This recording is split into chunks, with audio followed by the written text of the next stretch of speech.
que faire pendant le confinement? On est bloqué. Euh, on, on, on a le temps de s'ennuyer, on a quand même des devoirs, on a quand même le temps de s'ennuyer. Moi, aujourd'hui, je vais vous conseiller un film qui est vraiment un des meilleurs films possibles. Je le dis sans imposer ma subjectivité à moi, mes goûts à moi. Bien sûr que j'impose mes goûts à moi en disant ça, hein.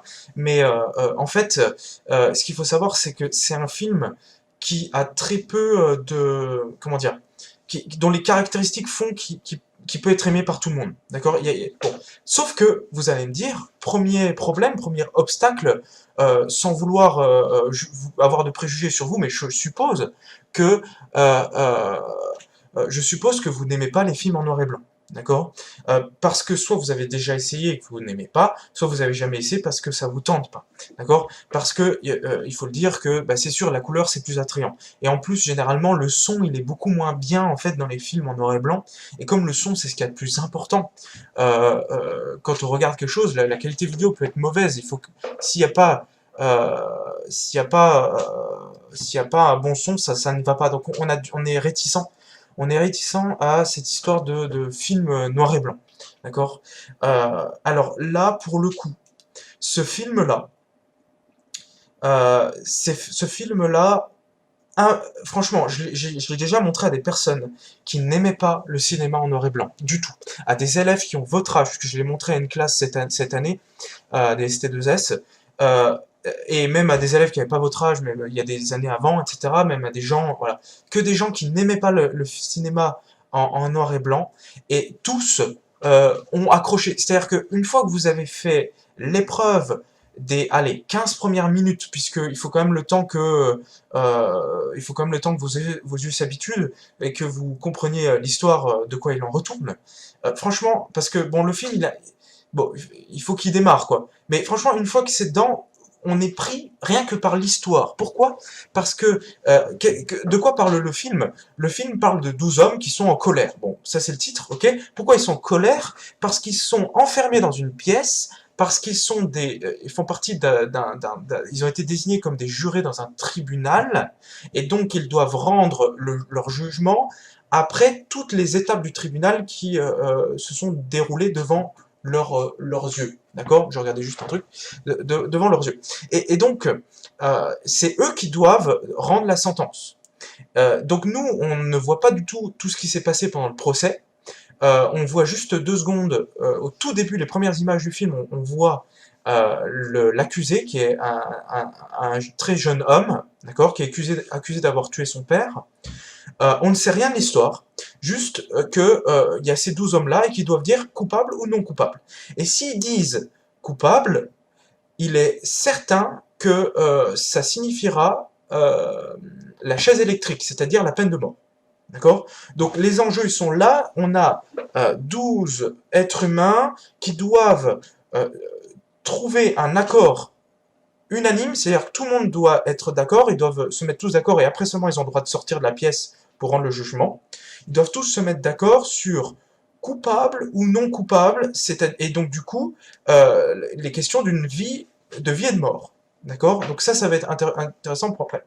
Donc, tout le film se passe dans une pièce où ils doivent délibérer, c'est-à-dire décider si il est coupable ou non. Et donc c'est ce qu'on appelle en cinéma et en théâtre un huis clos. D'accord? C'est-à-dire qu'il y a une unité de lieu et de temps qui fait que tout se passe pendant un même moment dans une même pièce. D'accord? Donc, ce qui pourrait être encore un argument contre le film. D'abord, il est en noir et blanc. Ensuite, il se passe dans la même pièce. Et là, on se dit, ça ne sera pas du tout intéressant. Eh bien, au contraire. D'ailleurs, dans les interviews que j'ai pu lire, les petites choses que j'ai pu lire sur... non, il dure pas du tout longtemps aussi, c'est pour ça. À la fois, il dure pas longtemps en termes de temps, il dure quoi, 1h20. C'est pas long. Et en plus, l'intrigue est faite de sorte que vous voyez pas le temps passer. C'est vraiment pour ça que je vous le recommande. Je vous recommanderais pas en première séance un film que je sais être difficile d'accès. D'accord? Ça n'aurait aucun sens pour moi. Mais par contre, je vous recommande pas non plus un film que vous ayez forcément déjà vu et qui est forcément tout de suite accessible. D'accord? J'ai fait exprès de choisir quelque chose en noir et blanc. Donc, il y a des chances que vous ne l'ayez pas vu, mais d'un autre côté, que je sais pertinemment que forcément ça vous plaira, parce que ça a été testé et approuvé par plusieurs générations d'élèves de mon côté. D'accord? Et moi-même, en terminale, l'ayant vu pour la première fois, j'ai adoré. D'accord? Et en plus, c'est la VF, d'habitude, j'aime pas regarder en version traduite, en version doublée. En plus, la VF est de très bonne qualité. Elle donne vraiment envie. Donc, vous êtes même pas obligé de le regarder en VO, parce que là, je sais que ça rajouterait un obstacle supplémentaire. Ça, je concède, ne le regardez pas forcément en VO. Mais franchement, forcez-vous à le regarder, puisque de toute façon, vous allez vous ennuyer pendant ce mois minimum qu'on va passer enfermé chez nous. Donc, franchement, forcez-vous à le regarder parce que, alors voilà, j'en viens à pourquoi est-ce qu'il est intéressant.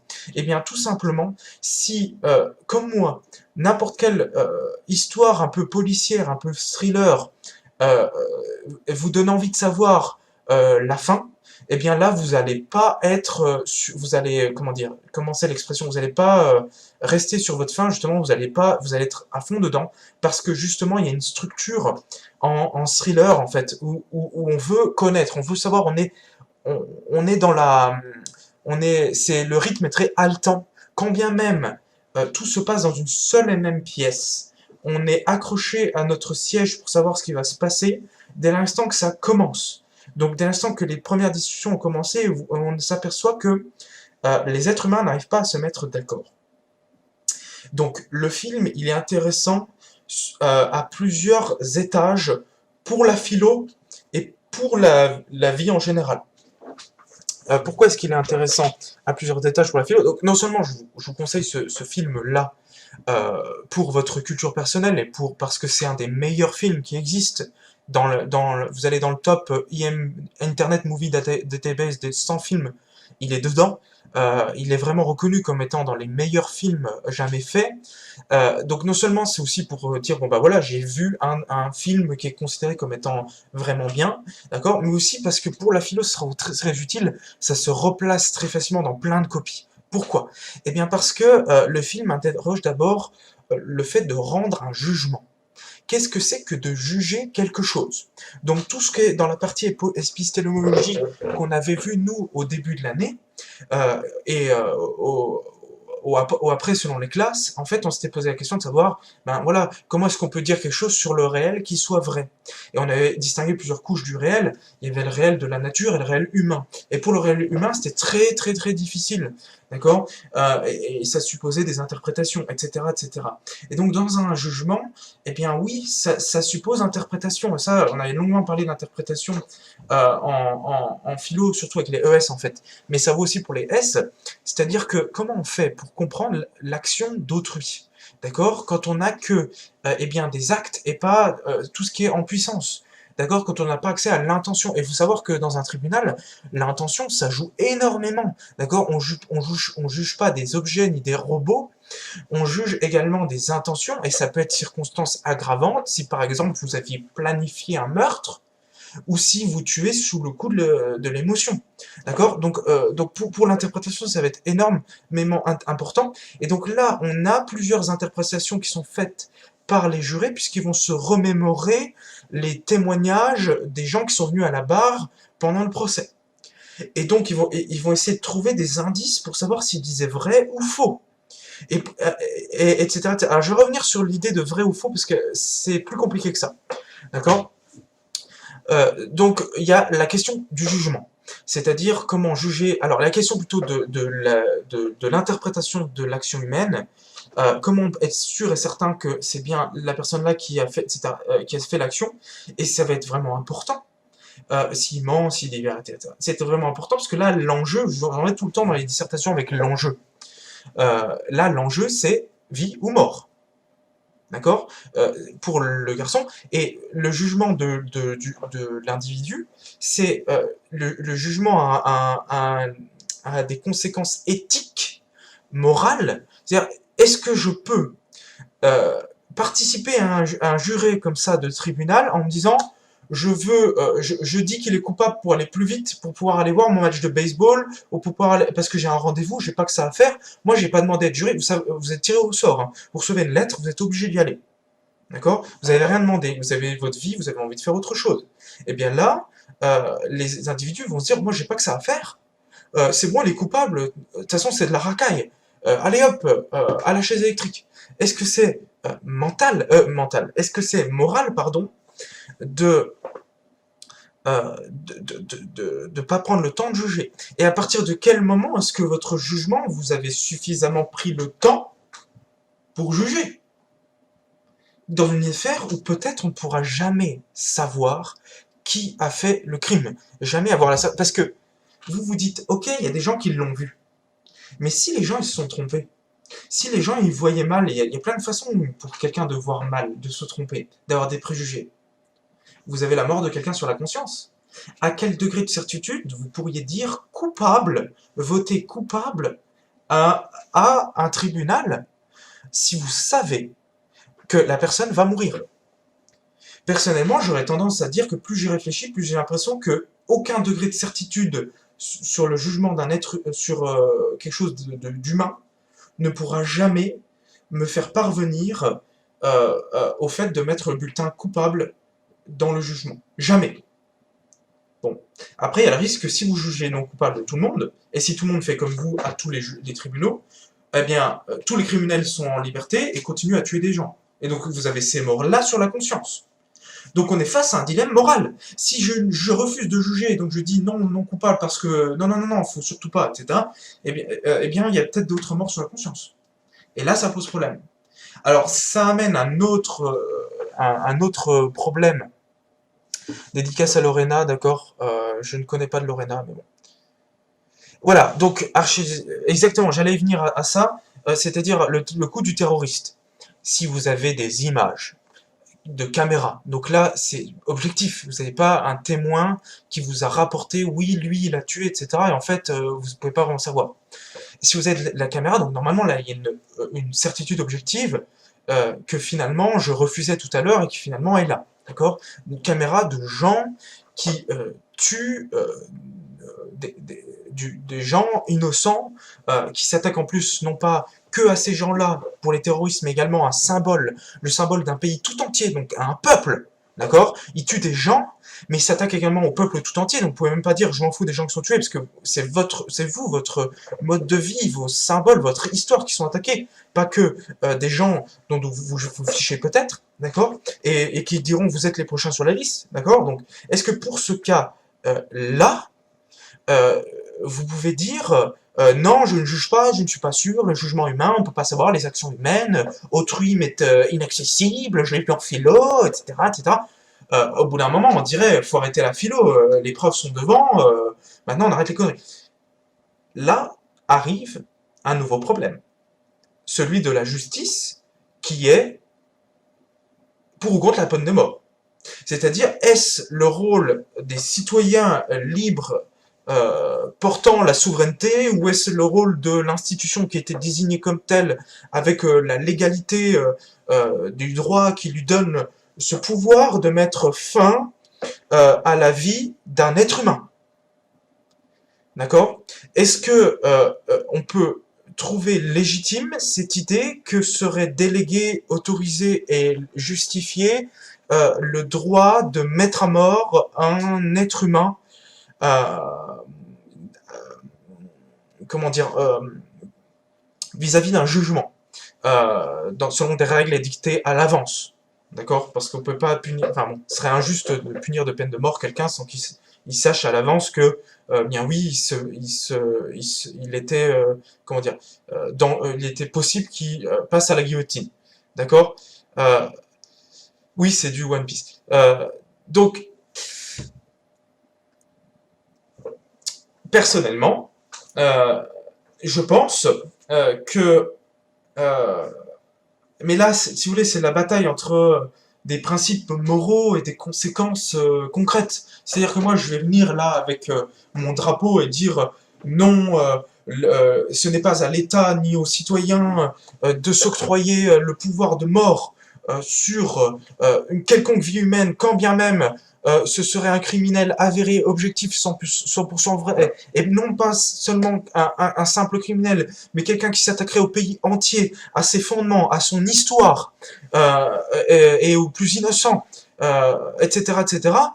Non, parce que ce serait selon moi lui refuser le caractère humain, et ce serait mauvais pour deux choses, parce que factuellement c'est un humain, donc on ne peut pas, il n'existe pas selon moi, d'acte qui nous ferait basculer d'humain à non-humain d'un point de vue, comment dire, purement de l'être, de l'existence, mais dans un autre point de vue, je pense que c'est la porte ouverte à l'idée même qu'il existerait des humains non humains, c'est-à-dire des sous-humains, et que cette idée-là même est trop dangereuse et trop révoltante pour pouvoir être acceptée, quand bien même elle s'appliquerait à des gens qui auraient fait ces actes-là. D'accord? C'est-à-dire que d'un point de vue ontologique, c'est-à-dire de l'être d'une personne, je pense que c'est impossible, et que c'est la condition pour que on puisse tuer quelqu'un, c'est qu'on est obligé de considérer que c'est pas un être humain, d'accord? Et d'un point de vue moral, il est immoral de faire cette distinction-là indépendamment de tout contexte, quand bien même il y aurait le contexte, parce qu'elle introduirait, alors là c'est un sophisme, c'est le sophisme de la porte ouverte ou de la pente glissante, c'est-à-dire que on n'a pas le droit de dire ça ou de faire ça parce que ça pourrait, dans d'autres circonstances et peut-être qui n'ont absolument rien à voir, impliquer d'autres cas, etc., d'autres problèmes. Donc ça c'est totalement un argument qui est faux, mais je le soutiens quand même, quand bien même il est vu comme un faux argument. Ensuite, j'appellerai un autre argument contre la peine de mort. Et cette fois-ci, c'est un argument concret, parce que là, on va me dire, ils sont beaux vos principes, monsieur, ou ils sont beaux tes principes, Rémi, quand ce sera tes enfants qui seront tués par un récidiviste, eh ben là, tu te mangeras bien les doigts, tu te mordras bien les doigts en te disant d'avoir dit comme ça, il faut pas la peine de mort, il faut pas la peine de mort. Ok, allons sur le terrain du concret. J'y viens, abandonnons tous les principes moraux. Moi, je veux bien être conséquentialiste, c'est-à-dire moralement ne plus être dans des idéaux, dans un ciel des idées en disant j'ai tel principe, et en dépit des faits qui sont placés devant moi, mon jugement ne bougera pas. C'est ça être dans les principes, d'accord? Et l'attitude inverse, c'est de dire, eh bien justement non, abandonnons ces principes qui sont comme un brouillard pour notre esprit, qui nous empêchent d'avoir une réflexion claire, qui, comment dire, n'est pas embrumée par des préjugés finalement, puisque ces principes-là, qu'est-ce que sont, si ce n'est des préjugés, c'est-à-dire, eh bien des jugements qu'on a acceptés sans avoir vu les faits, sans en avoir fait l'épreuve des faits, d'accord? Bon, ok. J'accepte cette critique-là et je la retourne, tel un German suplex digne de Onizuka dans Great Teacher Onizuka, en disant « Ok, je viens dans les faits, eh bien, qu'est-ce qui se passe dans les faits ? Eh bien, il faut savoir qu'il y a un grand pourcentage des cas qui sont jugés aujourd'hui et depuis des décennies, depuis peut-être que le système judiciaire existe, je ne sais pas, j'ai pas vu les chiffres en histoire, mais aujourd'hui, concrètement, 12% d'innocents qui sont jugés coupables. D'accord? Donc, ne venez pas avec vos faits, avec vos conséquences. Moi, je vois les conséquences là, c'est-à-dire qu'on envoie des gens qui sont innocents à la guillotine. C'est ça que vous voulez, vous qui êtes pour la peine de mort. D'accord? Donc, non, il n'y aura pas la peine de mort. La peine de mort ne peut pas être possible ni imaginable, puisque ça supposerait forcément, statistiquement, envoyer des innocents à la mort, et je ne vois pas de système plus injuste qu'un système qui envoie des innocents à la mort. Désolé, fin du débat, maintenant, c'est fini. Je passe à autre chose. Bien. Donc, 12 hommes en colère est un film indispensable pour ces questions de jugement, pour la question sociale de savoir est-ce qu'il existe une unité de jugement entre les hommes, quand on regarde les êtres humains, on constate qu'une diversité d'opinions et de conflits. C'est-à-dire qu'il y aurait autant d'opinions et de gens qui se pensent être dans la vérité que de gens, que d'individus. Comment on fait concrètement pour être d'accord? Parce que là, tout système judiciaire vole en éclats si un accord est impossible. Et la magie de ce film, c'est justement de montrer les passions humaines, la colère, d'accord, qui vient, comment dire, qui montre le désaccord profond entre les individus, entre les personnes qui jugent, entre les jugements. Et même, c'est pas pour dire il faut tous être unis, il faut tous être des moutons. Au contraire, le film commence par le danger de l'accord, justement.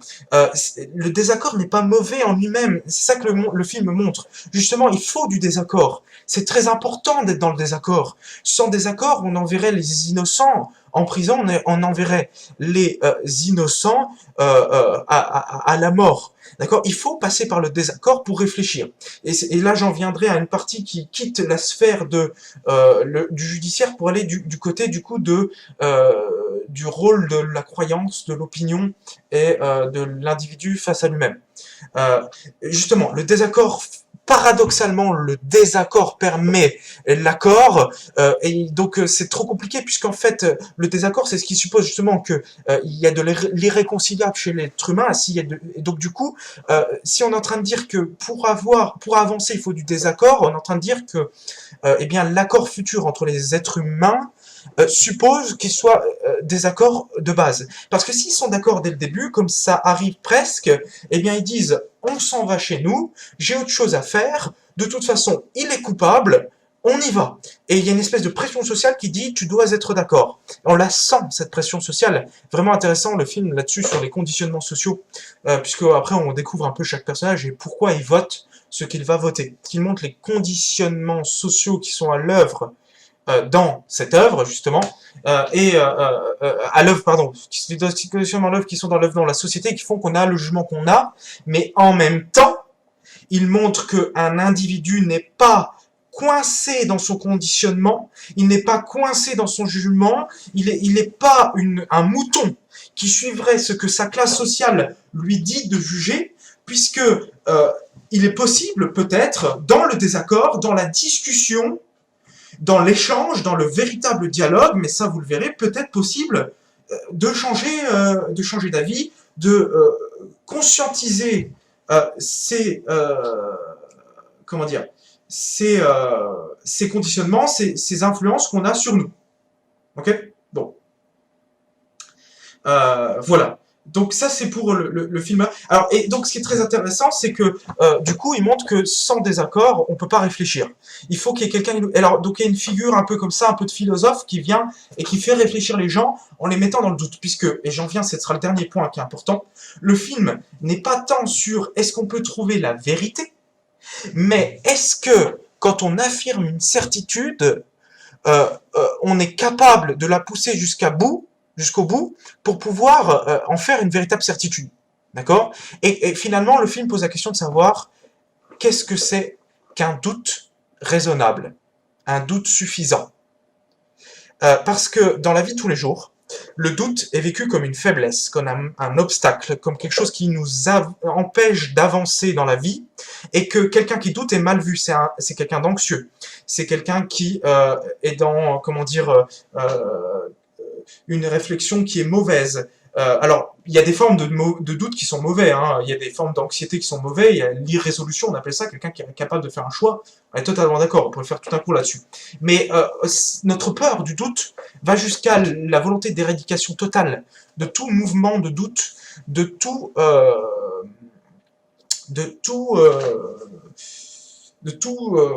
mouvement qui serait pas, de toute attitude qui ne serait pas en mouvement, justement. On est dans la glorification du mouvement, et donc l'immobilité fait peur. Et c'est vrai, il y a une immobilité qui est très très mauvaise, mais parce que face à une situation à risque, on n'a pas le temps de réfléchir, etc. C'est horrible. Bon, mais il faut savoir attraper justement le moment du doute en vol pour lui voir en fait que c'est une bénédiction de l'humanité de pouvoir douter. Tout à l'heure, quand je faisais mes trucs rigolos disant que nous avions une raison ou un entendement limité qui faisait que bah, on pouvait pas tout connaître, etc. Mais justement, en fait, notre capacité à saisir cette limitation de notre être et de nos capacités mentales, eh bien, c'est notre bénédiction, c'est notre grandeur, c'est ce qui fait que on pourra se libérer de toutes ces chaînes-là dont je vous ai parlé, des conditionnements sociaux, des conditionnements cognitifs, psychologiques, etc., etc. Et donc, le film montre quoi? La valeur du doute. Le fait que ce qu'il faut chercher, c'est pas être dans le vrai. C'est juste savoir à quel moment est-ce qu'on fait des affirmations dont on n'est pas certain. Savoir reconnaître la véritable certitude. Et surtout, le plus important, savoir reconnaître quand on est dans l'incertitude. Savoir reconnaître nos torts. Savoir reconnaître qu'on a tort. D'accord? Et là, il y a un immense, un texte magistral de Karl Popper où il dit ça en substance, et je vous l'enverrai par les canaux qu'on a, hein, où il dit eh bien, que la sagesse, c'est reconnaître nos torts, en fait. Tout simplement, en fait. C'est être dans la tolérance vis-à-vis de nous-mêmes, de notre médiocrité. Et te dire, oui, je suis médiocre, mais c'est pas grave, parce que justement, je le sais, et je peux faire quelque chose avec ce savoir-là. Je peux me dire, je peux en faire une base, je peux en faire un point de départ pour quelque chose de mieux. D'accord? Et sans ça, en fait, je pourrais, justement, il n'y aurait pas de marge de manœuvre, il n'y aurait pas de jeu possible, il n'y aurait pas d'amélioration possible. Mais il ne faut pas déprimer de ces limitations, au contraire, il faut être dans la joie, dans le bonheur, de connaître ses propres limitations, de remercier la vie qui nous a fait limiter, mais tout en sachant ses limites. D'accord? Et donc toujours se rappeler ces limites-là tous les jours pour pouvoir justement les sentir, être tout contre ces limites à chaque instant de notre vie. C'est ça que nous enseigne la sagesse, la philosophie, et peut-être également ce film qui a quelque chose de philosophique profondément ancré en lui. D'accord? Donc voilà, j'espère que je vous ai convaincu de regarder ce film. Si vous ne pouvez pas vous le procurer, on peut s'arranger sur le Discord, vous inquiétez pas, je peux vous prêter mon DVD, hein, n'est-ce pas? Voilà. Bien. J'ai fini cette présentation du film. J'espère que j'en ai... voilà. J'ai peut-être oublié des trucs, mais c'est pas grave. Vive l'instant. D'accord? Vive les erreurs de l'instant. Euh, Eh bien, j'aurais des textes justement de Merleau-Ponty, un auteur que vous détestez, qui montre justement que l'handicapé, comme comment il s'appelle le peintre dont il parle là, bon, c'est pas un handicap véritable, mais c'est une déformation visuelle qui justement euh, a permis à ce peintre de trouver son propre style, qui permettait de se démarquer, d'avoir quelque chose d'unique à montrer par rapport aux autres, d'accord? Donc voilà, c'est comme ça, c'est ça la pirouette que j'ai choisie. Euh, Bien, bon, bref, je passe à autre chose. Parce que, bon, voilà, il n'y a pas que des films à regarder, il n'y a pas que des choses comme ça pour s'instruire. Donc, par rapport à YouTube, je vous conseille, je vais juste... hop, par rapport à YouTube, je conseille d'abord, aujourd'hui, ce sera la conseil d'aujourd'hui, j'en conseillerai qu'une seule. Non, ouais, je conseillerai qu'une seule, et ce sera forcément de la philo, puisque c'est ce que j'aime moi, la philo. Euh, hop, euh, c'est cette chaîne-là. Ça s'appelle Monsieur Phi. Euh, si jamais je venais à tomber malade et à pas pouvoir faire cours, euh, c'est la première que je vous conseille. Euh, Vraiment. C'est pas là on voit la page c'est marqué euh, comment dire c'est marqué la masturbation selon Kant. Donc on se dit c'est un truc qui est pas sérieux, absolument pas. Absolument pas. Là il y a un ou deux titres ou des vidéos comme ça un peu où il y a un truc un peu accrocheur, un peu léger, c'est normal. C'est l'algorithme YouTube qui fait ça, on est obligé. Mais le contenu, c'est un des meilleurs de YouTube en philosophie. C'est quelqu'un de très rigoureux. Qui fait des choses qui sont compréhensibles, mais qui sont à la fois vraiment de haute volée au niveau intellectuel. Donc je vous conseille vraiment. Le seul problème, c'est que normal, il a pas eu le temps de faire tout le programme. Ça fait pas des dizaines d'années qu'il fait ça, et ça prend énormément de temps parce que c'est des vidéos qui ont très très bonne qualité, d'accord. Et en fait, il a pas couvert tout le programme, et donc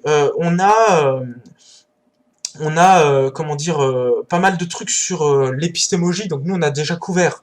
Donc bon, il faudrait peut-être bosser autre chose, mais vous avez aussi des choses sur, comment dire, la morale.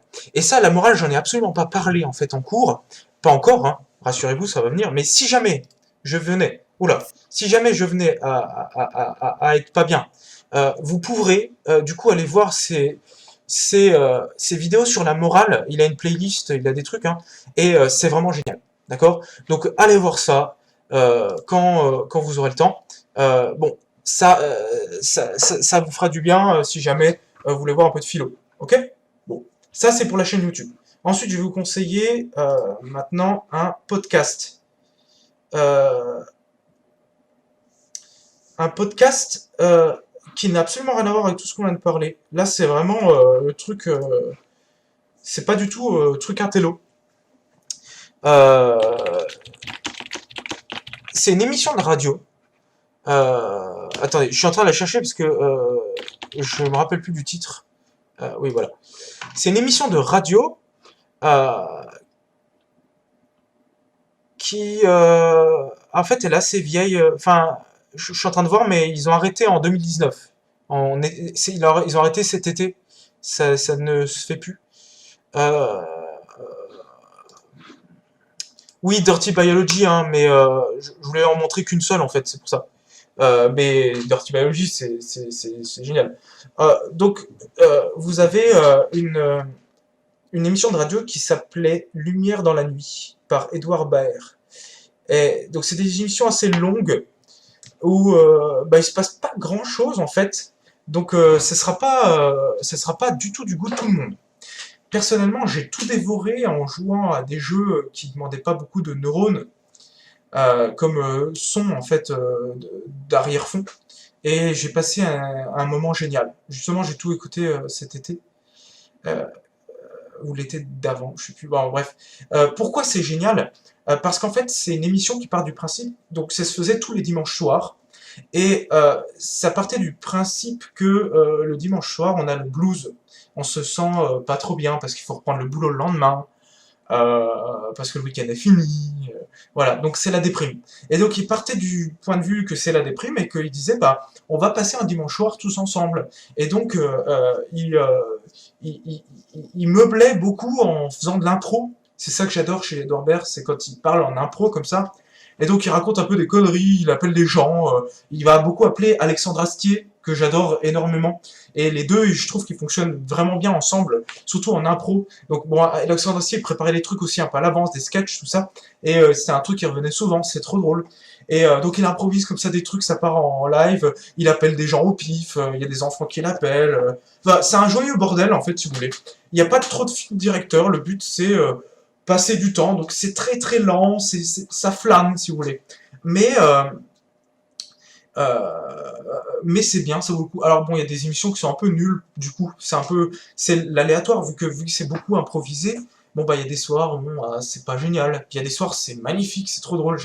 Mon épisode préféré, c'est quand il invite des gens qui font du vin nature. Ils font que de parler vin nature pendant toute la soirée, et c'est juste trop drôle, quoi. Bon bref. Donc ça s'appelle Lumière dans la nuit, par Edouard Baird. Voilà, ça c'est le podcast. Ensuite, en bouquin. C'est très compliqué au niveau bouquin parce qu'on ne peut pas se déplacer, il faut commander, ça coûte de l'argent, etc. Après, il y a des moyens d'avoir des bouquins en EPUB. Si vous avez des liseuses, c'est... Ok. Après, sinon, il y a des PDF, etc. Donc, j'ai pas trop réfléchi à quel bouquin je pourrais vous faire lire, mais justement, en fait, je vais vous conseiller euh, un texte de philo qui s'appelle... C'est une conférence de philo de Karl Popper qui s'appelle euh, Tolérance et... attendez. C'est un truc hyper court, c'est pour ça que je vous conseille. Karl Popper, Tolérance et responsabilité intellectuelle. Euh, voilà. Hop, hop, je vais vous le mettre le lien dans le chat.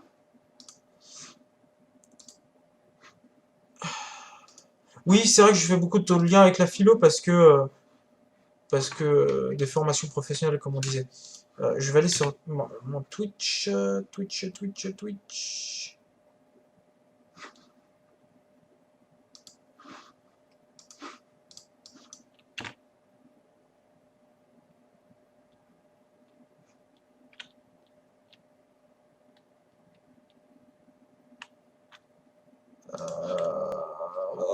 Je trouve plus. Twitch TV. Je vais essayer d'aller dans le chat. Mais non. Mais non, je veux pas lui. Ouais, quand même. Chaîne. Du coup, vous êtes à combien de... Mais non, je veux pas lui. Ouais, quand même. Chaîne. Du coup, vous êtes à combien de... Mais non, je veux pas lui. Hop, voilà. Oui. Donc, ça, c'est ça, tolérance et responsabilité mutuelle. Donc, c'est dans le lien que je vous ai envoyé. Sinon, vous tapez Karl Popper, tolérance et responsabilité intellectuelle. Donc, si vous vous ennuyez et que vous avez envie de lire des trucs, autre moment, je pense que vous n'avez peut-être pas le temps, mais lisez ce truc, moi j'aime bien, c'est confort, c'est cool. Bon, voilà. C'est court, hein, vous voyez, en quelques scrolls, on a fini. Hein. C'est vraiment, bon, bien. Voilà, vous allez voir ça. Donc voilà, oui, Popper, c'est la blague, c'est bon, on connaît. Elle a jamais été faite par aucun élève. Bien. Donc là, on a terminé avec, mon petit truc là. Ce que je vous propose, c'est que dans le Discord, je vais créer un channel spécial suggestions culturelles et tout le monde va pouvoir partager ses suggestions. Je l'ouvrirai, je le fermerai à des dates pour pas que ça floude et que tout le monde ait le temps de voir. Et après, je ferai une sélection et j'en parlerai au prochain épisode de Tout ce qu'on in fine. Ok? On fait ça.